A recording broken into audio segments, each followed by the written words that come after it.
Good morning, afternoon, and evening. Welcome to the fourth day of the bootcamp ICANN 75, organized by Raise News, Learn IG, and ICANN Circle. Today we have Jonathan Zuck, incoming ALAC chair. He's a policy champion who has been a huge support and a motivation for newcomers. Let's welcome him all. And first of all, let's have some housekeeping. Mute your microphone when you are not speaking. Be mindful of background noises.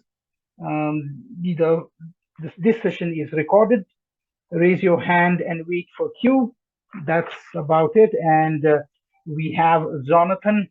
Jonathan, can you test your mic? Yeah, testing 1, 2, 3. Here I am. Thank you, Jonathan.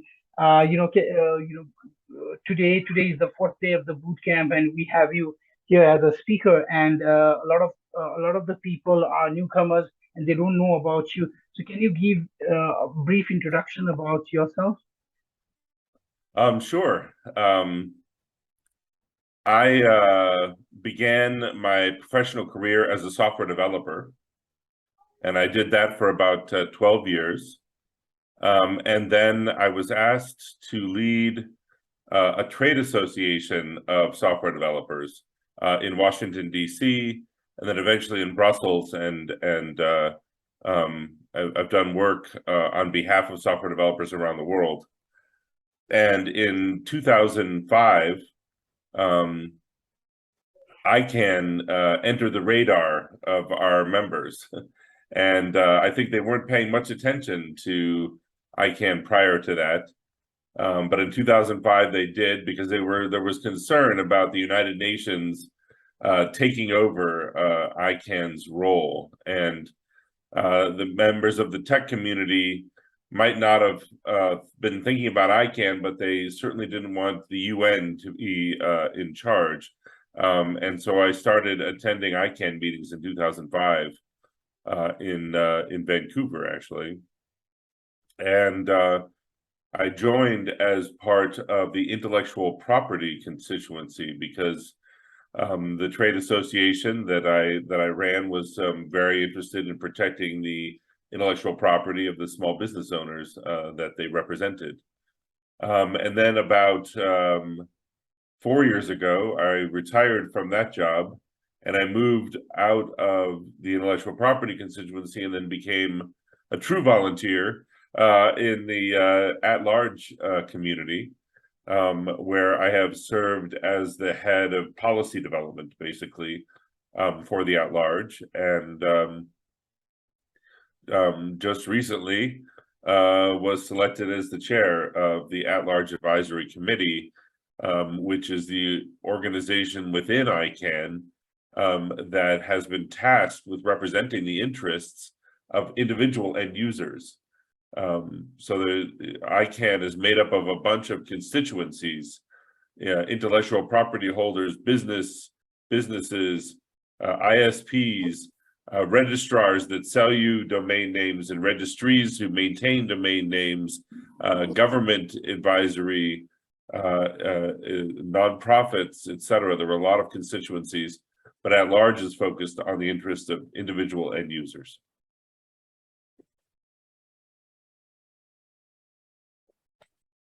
Thank you, Jonathan, for that brief introduction. I think you covered everything. Quite impressive.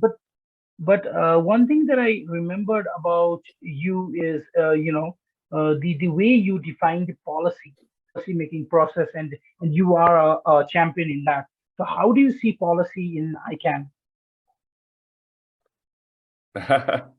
Well, I mean, it's a if you think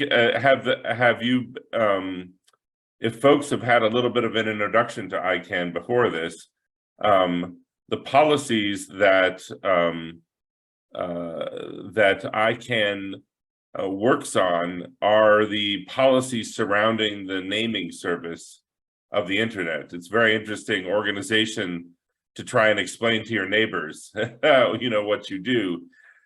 Because when I leave for an ICANN meeting, they think that it's like a conference, but it's not so much like a conference as much as it is a meeting of people coming together to try and determine the best path forward. This can be on, somewhat trivial issues like how you move your domain name from one registrar to another, all the way to fairly significant issues about what kind of data can be collected about you and how that data can be used when you register a domain name. It's interesting, when the internet began, there was a database created called the Who Is database that recorded everyone's registration of a domain, and it had your name and address and phone number, an administrative contact, a technical contact, etc. That was designed early on just to be able to reach someone if their server was no longer participating correctly in the internet. But over time, it's become this enormous database that helps to track down cyber criminals or those folks that are infringing on intellectual property. And so law enforcement uses the Who Is database, lawyers use the Who Is database, folks who are trying to buy a domain name use the Who Is database, cybersecurity researchers use the Who Is database. But most recently, the European Union has instituted a regulation called the General Data Protection Regulation, or GDPR, that suggested that storing that much information and making it public violated the rights of European citizens. And that sort of turned everything on its head and required that ICANN really look hard at a policy that's been kind of a given since the beginning of the internet, and figure out what kind of data should actually be collected and what portion of that should be made public, and what the rules should be for gaining access to the non-public data if you need it. So those are the kinds of things that are addressed in the policy discussions within ICANN. Thank you for that. One thing that I have been asking to all the speakers in the past days is, what would be your suggestion for a newcomer who is interested to join ICANN? How should they see the communities? How should they approach the communities? That is the question for you. Well, I mean, the first thing to do is just to observe an ICANN meeting. I mean, one of the very few benefits of the pandemic has been an improvement of remote participation in ICANN meetings. Because the last 6 ICANN meetings have been virtual only and only on Zoom, it's led to greater numbers of participants in those ICANN meetings. And so with a return to in-person meetings, it's been a priority of the ICANN community to maintain that level of participation virtually, in addition to the people that attend in person, and to try and design a truly hybrid meeting in which it's possible to participate and even lead a discussion from home if you don't feel comfortable traveling, or, as you say, a newcomer that's just trying to understand what's going on. And so especially early in the week, there are a number of sessions that are designed to understand what's going to be discussed. For example, today there's a discussion on policy, for example, a policy summary inside of ICANN. That's part of what we call Prep Week. But when ICANN begins, you can go and observe any constituency within the ICANN community, have its internal discussions, and in many instances, you can observe discussions between constituencies within ICANN as well. And in almost every case, you can ask questions, either sort of in a small way in the chat or in a larger way by raising your hand. And so I think that's the first step, is just to observe and hear the kinds of conversations that are taking place.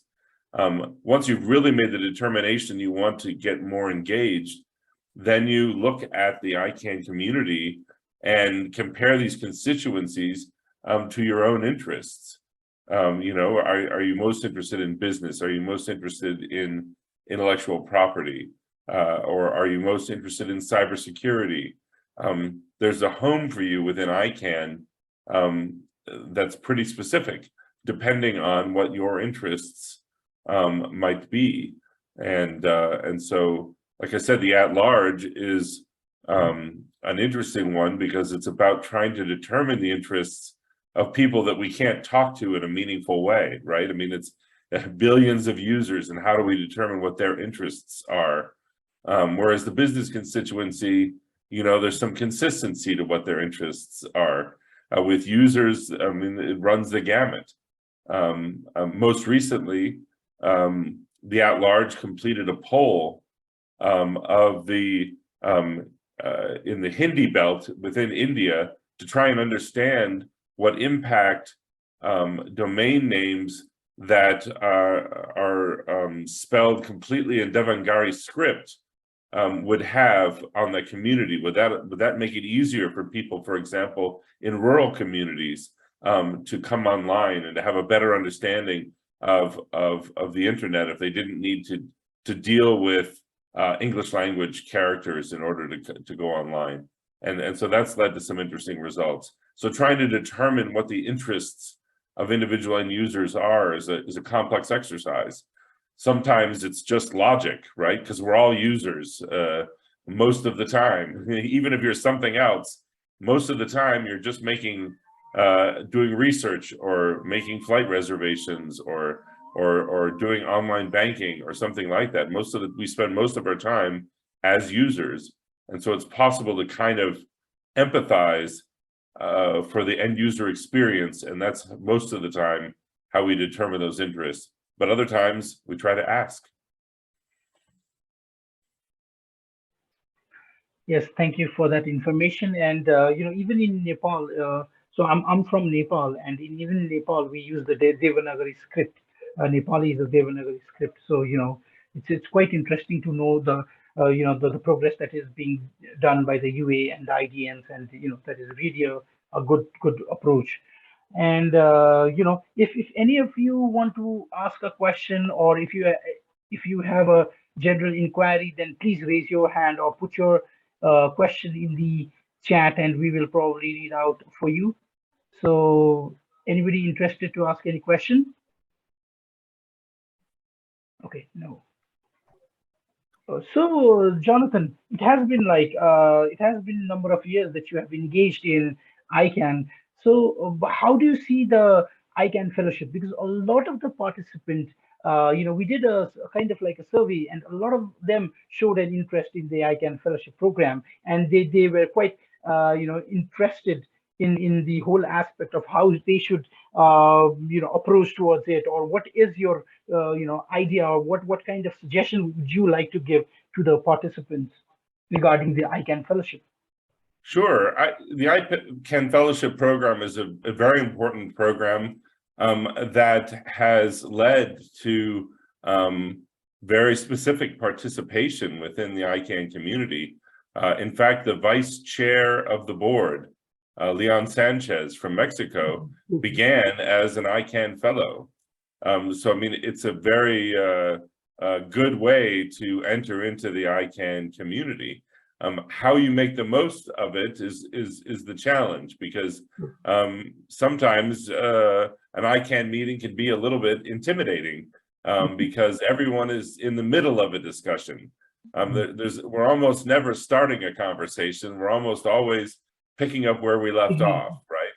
And so that means that it can be difficult to get your bearings in an ICANN meeting, and that's why it's kind of important to find a constituency that interests you and a topic area that interests you, because it can be overwhelming, right? There's so many topics being discussed, and they're being discussed in great depth. And so the best thing is not to be too hard on yourself, but just to observe and to watch, and to read documents that get created, and it'll help you to better understand the conversations that are taking place. But give yourself a little time to become engaged. I mean, like I said, I started in 2005, and I'm pretty sure that by next year I'll understand what's going on. So it's it takes a little while, but don't give up. So true, so true. So, Lavish, you have your hand up. The mic is yours. Please have your question. Thank you so much, Lavish, on the call. It's really an honor to be engaging with the chair for ALAC, ICANN at large. My question is to identify or to understand how, Zuck, you got into policy discussions, where I know you have such experience in.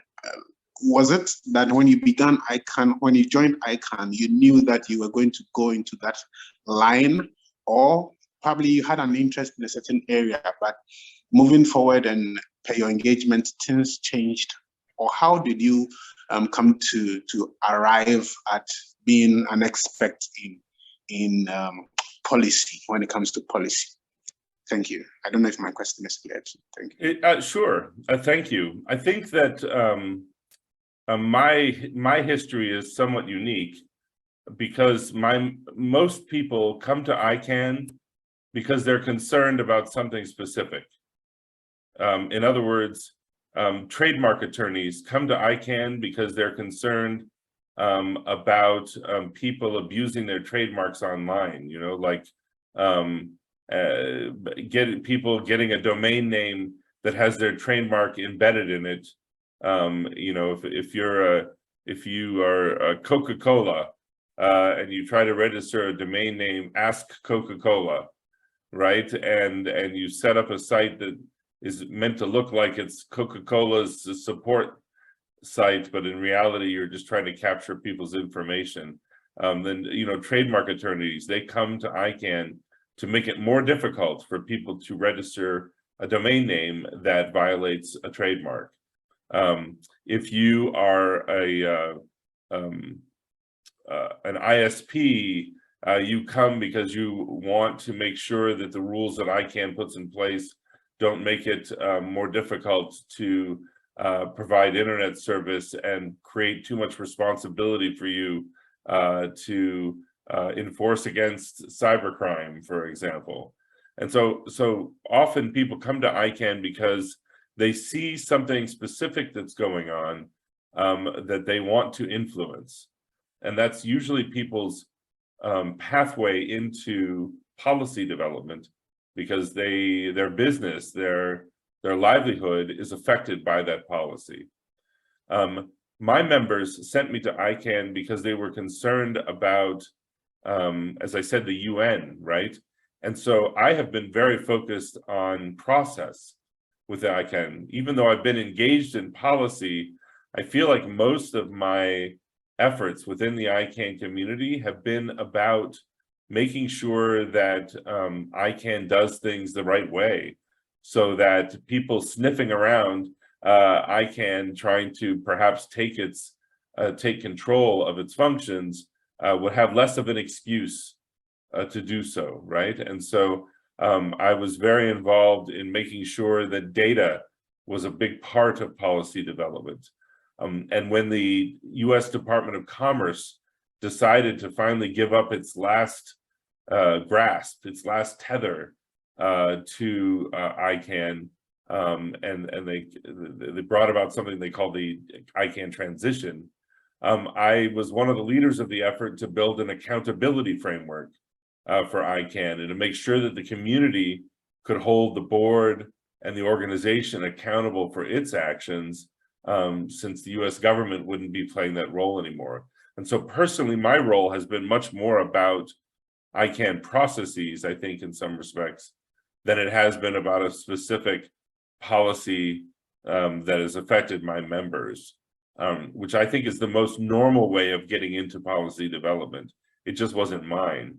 I think the reason that I've become very engaged in policy discussions recently is because in the at-large community sometimes has been very dispersed in the way that it has participated inside of ICANN. In other words, everybody comes to meetings and they just express their own views. And as a result, the influence of the at-large community has been less than it could be, because they haven't taken the chance taken the time to form a consensus and speak from the same position, and to get everyone to speak from the same position. And that consensus-based policy development is really where the at-large influence comes from. And so even now, with my focus on policy, it's been on developing a policy on which we can all agree, so that everyone there that represents the at-large community is saying the same things. Because it's when we do that we have the most influence within ICANN policy development. So even now, I don't have a specific policy I'm trying to make happen. I'm instead trying to make sure that we reach consensus, and that once we reach consensus, we're consistent in the representation of that consensus throughout the community. Thank you, Jonathan. And I do remember you from ICANN75. I think that was my first ICANN in Abu Dhabi, and you were there saying, specific things. I was a newcomer. It was completely overwhelming for me. And you stood there and you said, policy making process is all about problems and challenges, and it's a consensus based process, and it simplified everything. I got the knowledge. I felt, as if I knew what policy making was. So I think these kind of statements, these kind of knowledge that, with people like you, certainly make a difference. And from then and there, I engaged, and I am here. That is the reason why I we have organized this, so that we can have a one-to-one contact and tell the newcomers about what it is and how you learn. So thank you for having those kind of statements and reaching out to people and making it so simple. Any more questions? I don't know if you're familiar. There's one of the things that exists within ICANN is something called ICANN Learn. I don't know if you've talked about that, Yes. but we've done a couple of courses on ICANN Learn about at large and how we develop policy. And I, for example, have talked about policy development in ICANN like a train, and you have to decide which station you board the train of policy development, and there's many stations you can choose. And so in that class, we do what we can to kind of simplify what it is to participate as part of the at-large community. Yes, we did talk about the ICANN Learn and the courses available there and how they can engage, and so the whole idea is not to dive wide in ICANN, but it's the ocean. So just penetrate first, and then you'll start moving around, knowing your knowledge, and then knowing your interest. So any more questions? Because we have limited time, and so if there are no questions, then probably what would be your advice for newcomers and regarding engagement towards the community and policy making? Because a lot of the people, we had a survey, and that survey stated a lot of the people were interested in policy making, but there was this thing about the whole idea about policy making frightens people, and person like you who simplifies these definitions certainly make an impact. So what would be your suggestion towards policy making in ICANN community? Well, again, I think taking the classes, some of the classes, I think is a useful way to begin, and then just observing is useful, and you'll realize that it's as you said, it's not as complicated as it seems, because the conversations get into great detail, but at a high level, we're just talking about what is the experience of a user. In other words, are they able to go to the website they thought they were going to? Are they able to share their information on a website without fear that it's going to be misused, right? These are very fundamental questions that are being discussed, in great detail, right? But at their core, they're simple questions, and the answer is sometimes complex, but they're just fundamental questions about that end user experience. And so, as I said, everyone on the internet is an end user most of the time, right? Even if you're the most sophisticated user and you're part of the security community or something like that, 95% of the time, you're just an end user using the internet to do very straightforward things like doing your online banking or something like that. But doing online banking is complicated because it requires trust on your part. And how do you maintain the trust of the people that use the internet? And those are the kinds of questions we grapple with. And so I think it is available to everyone and in the interest of everyone to be engaged in those conversations, even just a little bit, to make your voice heard and to be a part of figuring out the answer to those fundamental questions. Thank you, Jonathan, for your time. Thank you for joining in. Thanks for having me. And thank you all the participants. So tomorrow we have the last day of the boot camp. We have a social media roundup session. So please do join in. And with this, I would formally like to end the session. We have another closed session at 11 UTC. Thank you all for joining. Thank you. Thank you for joining in with us on the fourth day. As we talked with Jonathan Zuck, incoming ALAC chair. So he gave us many ideas about what policy is, how things should be engaged. So those were quite valuable suggestions that were given by him. And I think ICANN community is something where you have to be very smart enough to have your presence, as well as you need to work hard. You have to understand, you have to listen, and you need to have patience. So if you have all these, only then you should further work on, and you'll probably progress, because these are the things: listening, engaging, learning. These are pivotal part. As he said, he also came in and joined in, and then he started engaging, and then he went for policy, and then he was into intellectual policy, intellectual IPR, intellectual rights, and then he shifted to policy. So these are the things where you learn and you gain interest. And right now, he is one of the most effective champions of policy process. As I said earlier, as I shared my experience, that when I was a fellow in ICANN75, he was there in the ICANN meeting, and the thing that he said about policy, the way he simplified policy was simply phenomenal. Till date in ICANN, I have not met anyone who could define policy in such a simpler way. So basically, it is a clear understanding that the ICANN policy making process is all about, it is all about the challenges and problems of people coming down to a consensus, and then bringing about the statement of standardization. So that is about it. And it was quite interesting to hear his experience, his community engagement, and I hope you all have understood the advices that he has given you all. And then, as he said, first start engaging, join the event.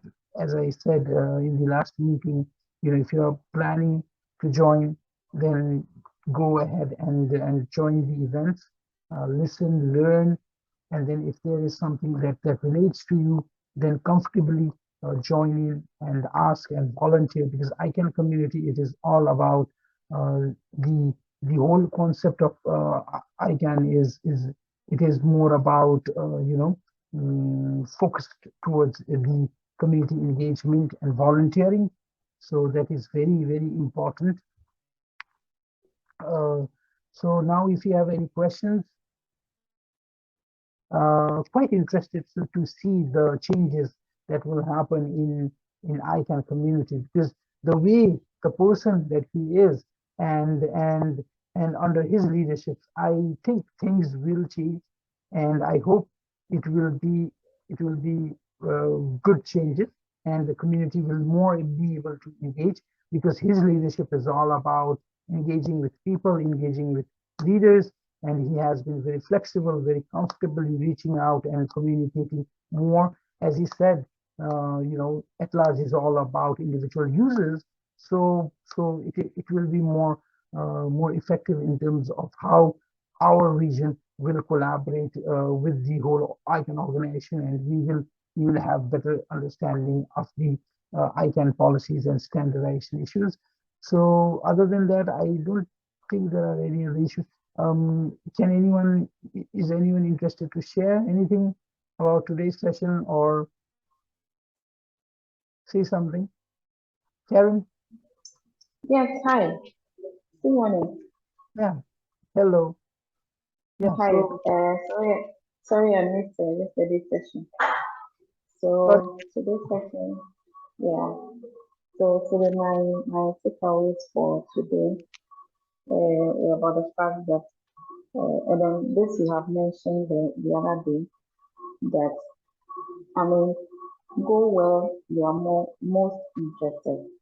So something that interests you, follow that, and then develop yourself, give yourself some time, and not be too hard on yourself. So these are the 3 points that I took. The first one is focus on what interests you most. The second one is give yourself some time. And then the third one is don't be too hard on yourself, because you can get overwhelmed by the depth of information. You join a working group, people are sharing their knowledge, and it can intimidate you, just as Jonathan said. So those were my 2 takeaways for today. So it was a good session for me, and those were the things I'm going to pick and work on. Yeah. thank you, Jess, for that wonderful, experience and sharing your thoughts. Yes, indeed.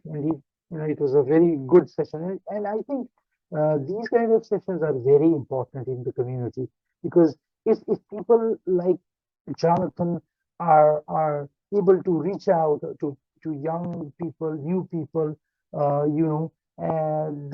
that completely creates a new flexibility where you can understand the values, because it is all about the whole concept of understanding the values and adapting and working on it. So it really helps.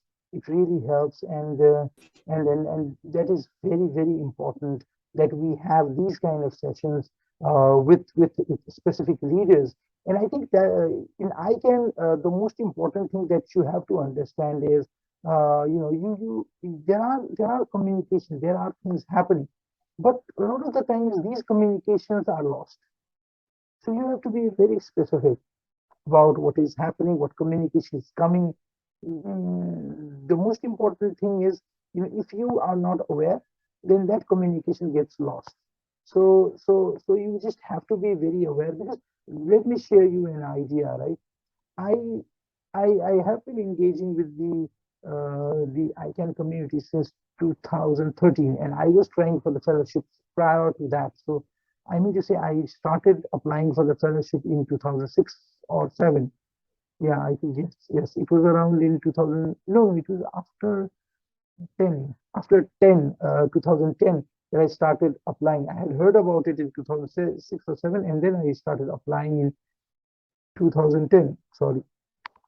But the whole point is, I was engaging, and till date I had no idea about the newsletter that was being published by the APAC hub. And my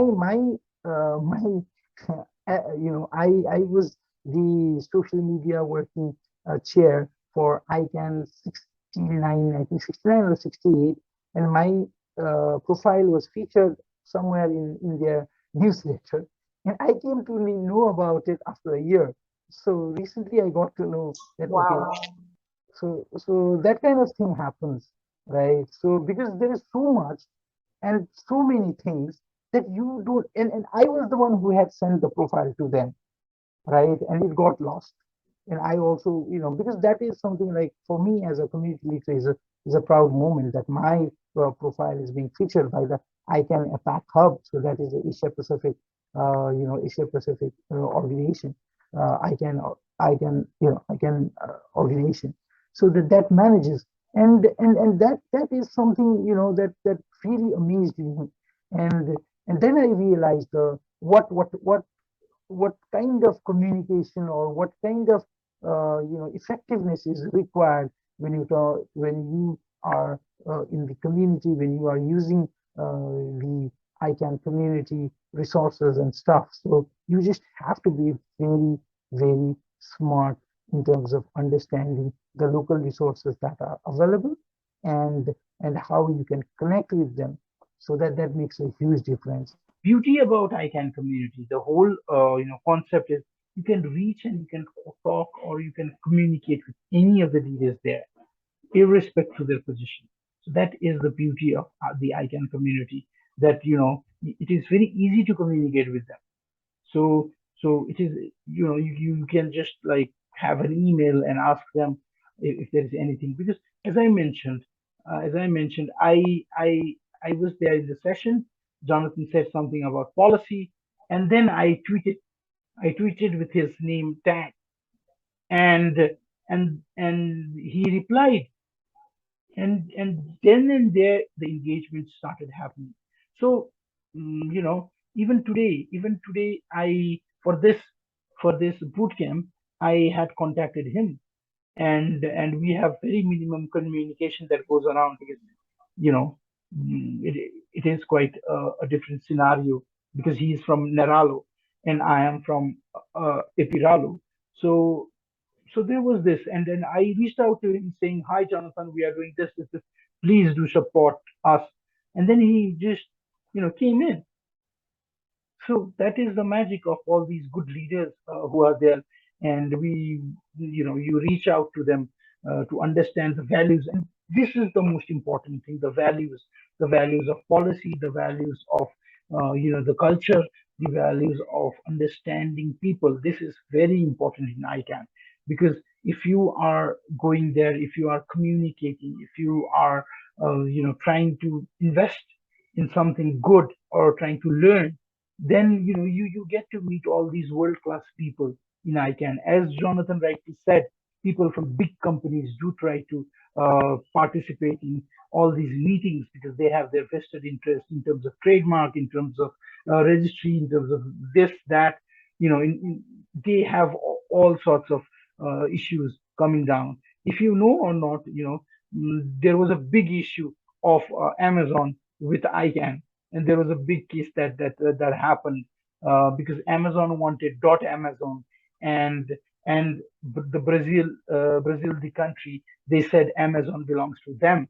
So there was this big fight that went on. Fight, I mean to say, like it was a mm, good fight that went in, and these kind of discussions help us to learn more and understand the issues and what are the local dynamics, how ICANN works, and what ICANN values are. So I would suggest you all to observe, learn, and then start your engagement. But first, do join into the meetings. Do join into ICANN75. Do register and try to check out the ICANN Learn platform as well. Make your ICANN community username and account, and start going with the flow, and you never know where and when we might meet, and you know things do happen. So hope to see one of you, all of you, in fact all of you, to fellowship and meet you in a meeting, saying, okay, you are Shriti Paimeji, I met you. So I'm probably wishing for that. So if there is any question, anything, if anybody wants to share, please do raise your hand or unmute yourself and speak. If not, then let's end this session because I think Jonathan was very good. Jonathan said it very clearly. And the thing that I like about Jonathan is he is very simple. He lays it down in his own words in a simple way with all the values and everything. And I think that was a very good package that he gave about what ICANN is, what policy making process is. So that way it is more comfortable and he's a genuinely, yeah. Claire, you have the mic. Hi. So will we be having access to the recording? Yes, it will be uploaded in the website, YouTube. Okay. So you'll probably have an access to that. All right. Thank you. Thank you so much for putting this together, Grayson. Thank you, Karen. Thank you for joining in. Thank you for joining in, and thank you for supporting, because it was not possible without you people coming in. And it is just a community initiative that I've started, or and I hope you do it at your local level. Do reach out, because as I've told you, it's a trick. It's a really a good trick. If you reach out, if you share your knowledge, document it, and put it somewhere in a fellowship, you will get it. So it's what you do, then the good thing happens to you. So I would strongly advise you to share the knowledge that you have learned, to share the knowledge that you have, and create a circle where further few more people will do that, and it will increase and grow, and things will change, because we are the leaders, we are the young leaders. And for me, I am very strongly opinionated about what is called the standard version coming down from somewhere. you know it's my country, it's my voice. So my people should be there to talk about it, not somebody who's coming from a developed country and saying something. So that way we all need to participate. Africa needs to participate, Asia needs to participate, with different countries, with different different leaders. We need to stand strong with our issues individually, so that things are standardized uh, according to our according to our countries, and according to our problems and challenges. As the ICANN says, it's a one world, one internet, and we create the standard. So thank you all for joining. I will officially end this tomorrow. We have the social media roundup session. Please do join in. We will talk about how to be more engaging, how to create better engagement during the meetings. Thank you all for participating, and thank you all for making this a success. Thank you.